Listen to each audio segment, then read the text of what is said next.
Well, hey guys, welcome to today's video. Today I want to show you a little bit and kind of show you some of what's involved in growing nursery plants in the ground. Back to my green giants out here again today, and getting kind of towards the time of season when I like to dig these. And these can be dug any time of the season once they're dormant, and you know, that's probably something like November through March or something like that. But I'm going to start digging these today and start dealing with these today, and I just want to show you what this is like and some of the pluses and minuses involved in growing your nursery plants in the ground versus growing them in pots. There's a huge difference. Like, that's just not even the same thing. So as we take a look at these green giants, you know, we got various heights. This one right here is probably 36 to 40 inches tall, and I've got these over here a little bit more behind me that are maybe more like 28 to 32 inches tall, something like that. And just grown at different rates and grown at different times of the year, propagated in different seasons. But anyway, I want to just show you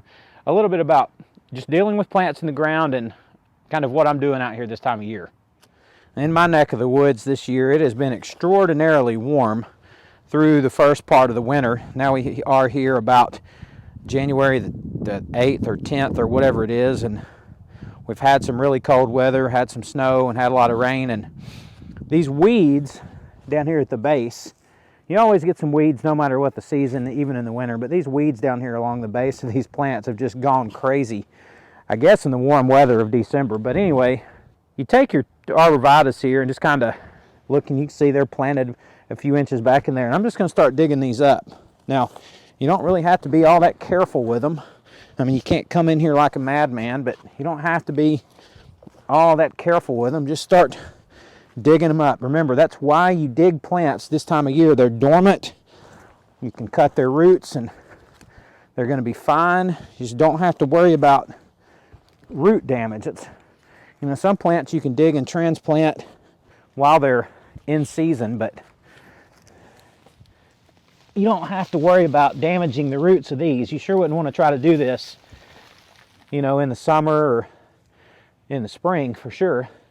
And that's kind of what you get when you dig them up. Not real hard to do, but you got a really nice, massive root ball there to deal with. And that plant is, I don't know, I need to measure it. I'm going to dig up a few of these and we'll measure them.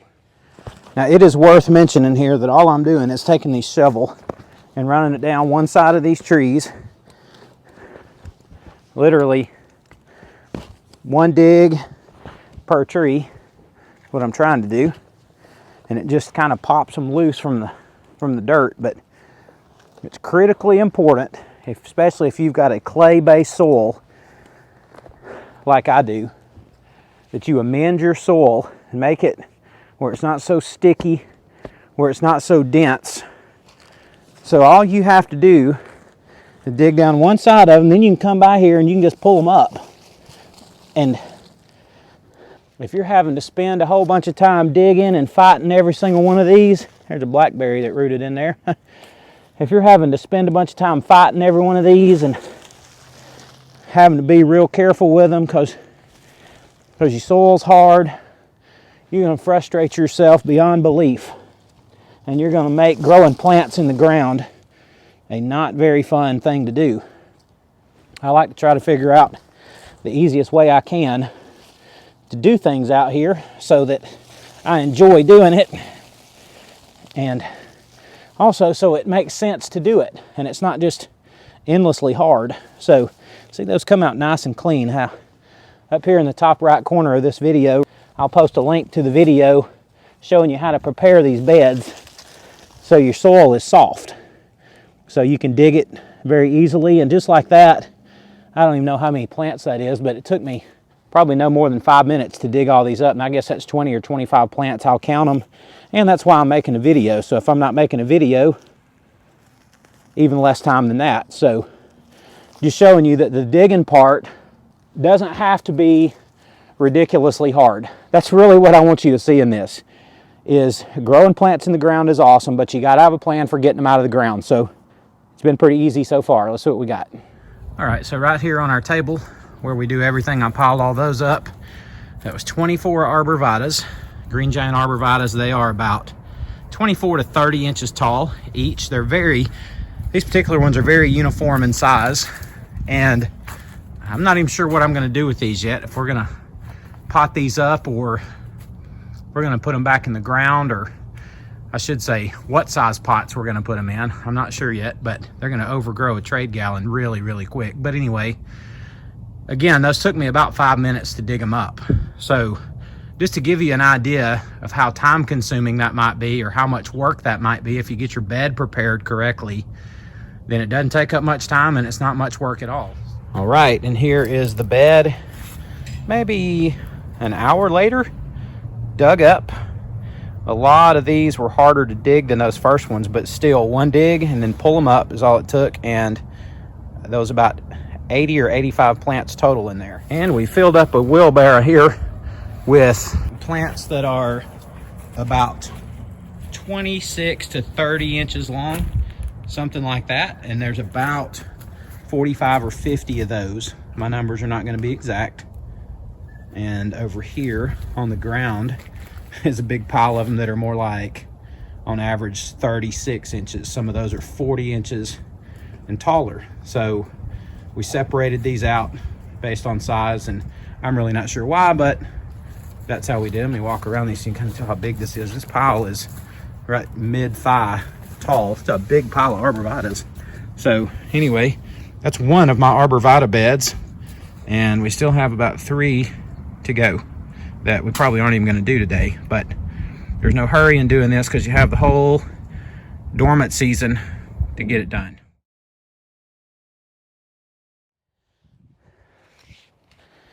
Yeah, I'm taking a shovel and digging a trench in my potting soil here, my mulch pile, and kind of having a hard time digging in it because it got down to absolutely cold and my potting soil pile is frozen just a little bit. But when you dig all these plants up, if you're not going to pot them immediately, you got to do something with them.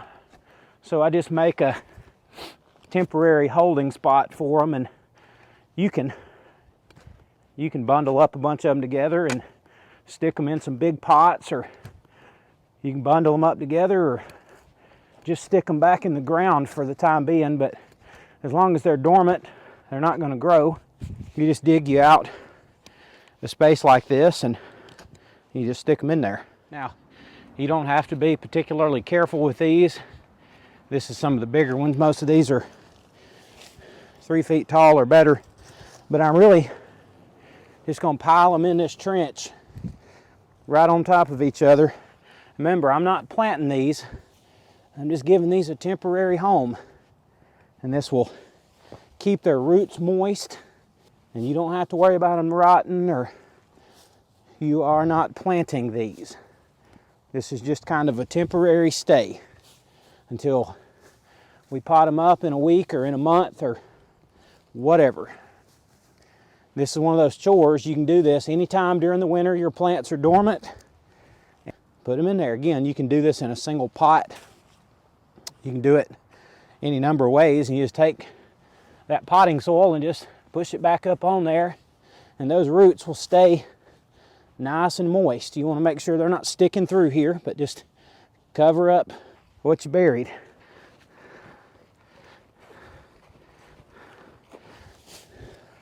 And we'll just continue doing the same thing. Put them in there pretty tight, 2 layers deep, 3 layers deep, 1 layer deep, whatever you got room for. No special technique involved in this. Bury them in a bucket of sand, a bucket of dirt, a bucket of potting soil. You can put them in a little baby swimming pool. You can lay them under, you can lay their roots under wet cardboard on the ground if you want to, if you'll keep it from drying out. But all you're doing is keeping these roots moist. You don't need to keep them wet. They don't need to be dripping or nothing crazy. Just keep them from drying out through your season of dormancy. And you can move them anytime between now and spring, and really even in the spring, once they start to root out a little bit, and I mean a little bit, not a lot, but they'll start rooting out in here when your weather gets warm. And even once they start to do that, you can still pull them out then. You just don't want to wait real long for that. I mean, why in the world would you? So you just kind of Work that in there so it falls down in the roots. Cover all that up. All those roots, just cover them up. If I wanted to come by here tomorrow or in a week and pot 10 of these or 20 of these, just come in here and grab them, pull them up and take them and pot them and leave the rest of them until I was ready for them. Not much to it. Now this load here on average was a little bit smaller, and as such they will have smaller roots and they will take up less room. Hopefully I can get them all right here, but I'm kind of having my doubts here. Now if you're working with smaller plants, you know, you make a row up here, a row here, and a row here, and just absolutely fill in every square inch of your potting soil pile for a while, or a whole bunch of pots, or however you're going to do it. It's not like you can just get one row of these into a potting soil pile. This is just how I'm doing it. Listen, what I show y'all on here, this isn't how any experts do anything. Well, maybe it is. I don't really know how experts do things. I just know how I do things. So for what it's worth, what I do know is that there's times when plants need a temporary home, and this is a really good way to give them one. And it can snow on these, and the potting soil can be frozen, and this mulch pile can freeze solid, and it's not going to make any difference. These plants don't care. As long as they stay moist and you make some effort not letting air pockets get in there. That's why you want to water them in to settle all the potting soil around them really well. All right, yeah, these are stacking on top of each other a whole lot better than those with the bigger roots did. So that's good, because I'm going to run out of space. Now this is going to wind up being more than I had intended to put in this one spot, but they're going to just have to fit. Now every single one of these will serve to keep the ones behind it moist as well. Getting potting soil packed solid back in all these crevices, you want to get as much of it in there as you can. But these are not going to dry out very fast in the winter. You don't have to worry about it too much. You don't want to totally neglect them if you got them like that, but I think they'll wind up being okay. And if they're not, well, you can leave me a comment and say I told you so if you want to do that. That's fine. Getting pretty thick in here. We're going to have to put a pretty good pile of potting soil up there, which is exactly what we're going to do. We're going to take this loose potting soil and pile it up on those roots. Now this potting soil was just frozen a few days ago, and it's still got some, like that right there, it's an icy chunk. A little cold on the old hands. I don't mind saying so.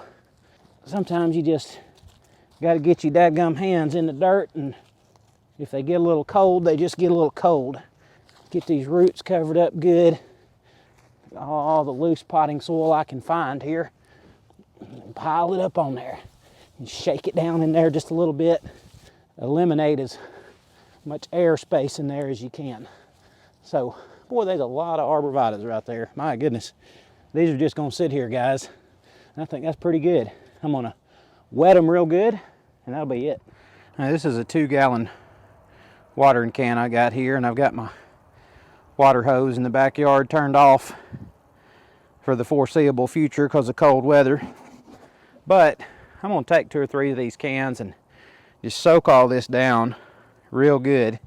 Anytime you pot anything or put anything in a temporary spot, anytime you do that, you need to water it in.